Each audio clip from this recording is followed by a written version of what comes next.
Hey guys, been a while. It's Pika Girl. Today I am sharing my cancer story. Some of you may or may not know, but I am a cancer survivor. I had Hodgkin's lymphoma, stage 3, but it was very, very, very too close for comfort, stage 4. I was 13. Sorry, it's hard.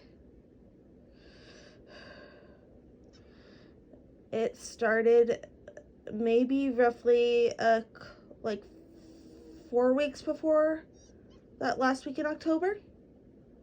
I started feeling very, very sick.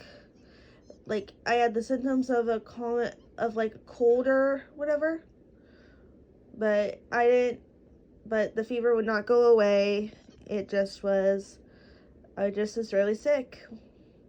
After going to the doctor's office so many times, my mom just told the doctor, "We are not leaving until you figure out what is going on." And basically they did like swab tests, blood work, x-ray, and then one of the nurses, who I'll call Miss K for protection and safety, found a huge old mass on near my windpipe on one of my lungs.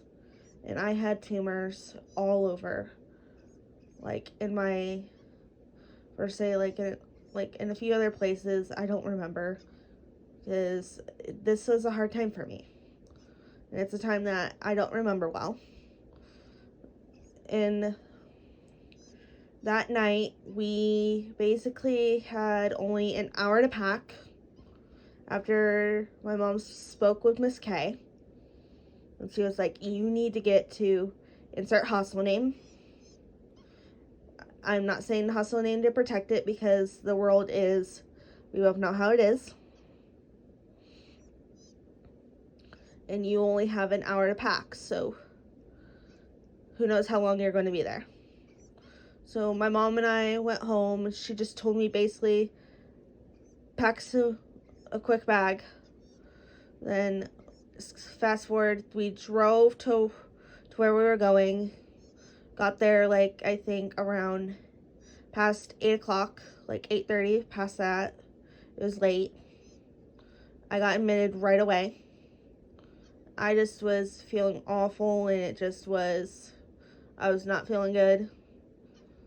And that night, I think I ended up having I barely ate my chicken strip dinner, which we had at a halfway point.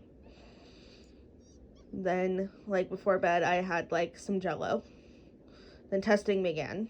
I had lots of scans, CAT scans, blood work, and I am a hard stick for blood work. And I had to go through these all without being put under. That might shock you. Wait, you had to do this all put under? Yes, I did. I basically did lots of testing, and they were trying to figure out what kind I had so they could treat it. And one of the worst ones I remember of the test were when they had to do the bone marrow biopsy. That means where they have you lay on the table, maybe on the side, and they have to get a sample from your hip of your bone marrow to see what kind you have, because that's another way they can find out.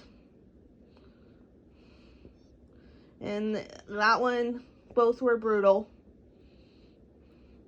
First one was on the neck.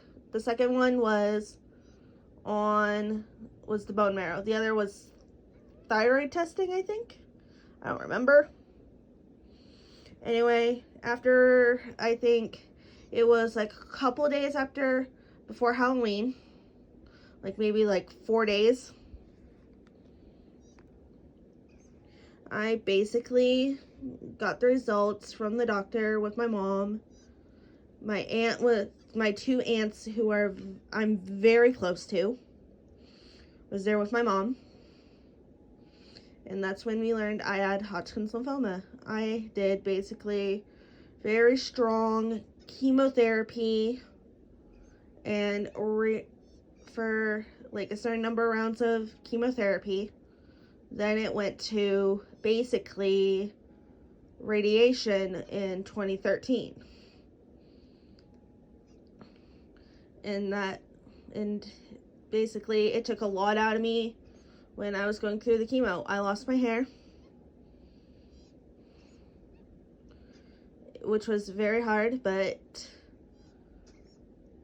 the main thing is, just because something's going on, like cancer or some kind of disease, don't let it get you down.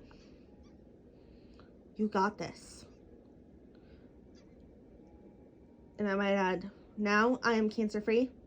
I found out like fall of 2013, so I fought barely a year, and I'm lucky to be cancer-free. I'm sorry, again, just hard to remember. But would I trade the experience of fighting again? No, I'm grateful that I met some amazing people, and I know I normally do not do shoutouts, but I'd like to thank my mom, my aunts, my family, my doctors, and those in my community that literally prayed for me. So I had lots of prayers. Just know I normally do not bring up that all that often. And some things to know that happened after the treatment was basically I have now from it depression. There's certain smells that just like bring back to that when I was sick. I cannot eat certain foods because my taste buds changed from the chemo. Anyway, Pika Girl 1999 out.